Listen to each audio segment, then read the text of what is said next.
Canadians are living on the most borrowed money than people in all other G7 nations, mostly because of our big mortgages. And Canada's Housing Authority is warning about how exposed that makes us and the economy should anything go wrong. Let's bring in Jeannie Lee. So, Jeannie, how much debt are we juggling?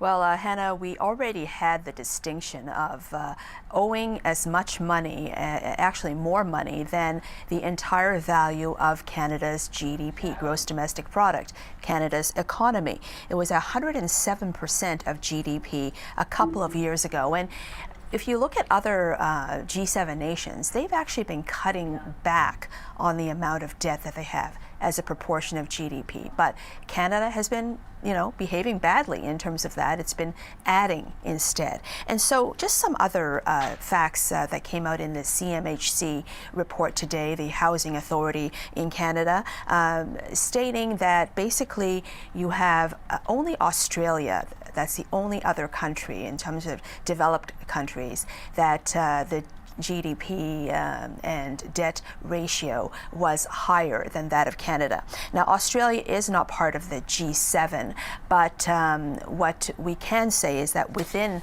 the G7, Canada is the top borrower.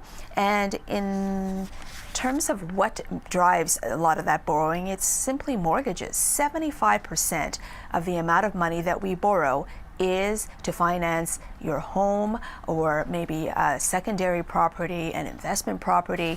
All of that type of ownership is on the rise. And so the fact is, all of this was driven by the fact that prices were up, which encouraged people to buy before they went up even more, plus those super low mortgage rates, abnormally low interest rates, especially since 2020. And that, of course, combined to make for higher mortgages. And people were able to afford that when rates were very low. But now that they aren't, after those 8 rate hikes in a row, there's a lot more trouble being able to handle those monthly payments. But we also know that the Bank of Canada, the government of Canada, has pretty much instructed the banks to go easy on people who are on the edge, who can't afford those monthly payments if rates were to go up, but instead maybe stretch out their mortgages, extend those amortizations so that they go for years, if not decades longer. So basically, we're borrowing more and we're going to have to pay for it longer, is the bottom line here.